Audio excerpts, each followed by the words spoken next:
How to cancel your Pandora subscription on Android. If you want to cancel your Pandora subscription on Android, chances are if you have subscribed using your Android phone, you must have subscribed using your Google Play account. So in that case, you can cancel it right within your Google Play Store by launching your Google Play Store, tapping on the Google profile photo from the top right, so make sure it is the exact Google account. From there, you can go to the option that says payment and subscriptions right there. Once done, again at the very top, you can find an option that says subscriptions, so you could just tap on it. Over here, you will be able to see a list of applications such as Pandora itself. Then from there, you will be able to select it and cancel your subscription.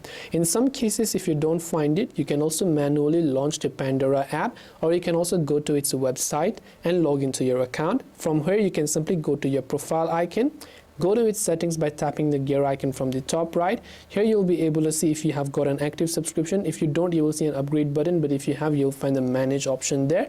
From where you'll be able to cancel your subscription. But chances are that if you have subscribed using a Google Play account, you will most likely find it within the subscriptions tab of Google Play Store. I hope this video helped you. If you have any questions, feel free to leave them down. Thanks for watching and see you in the next video.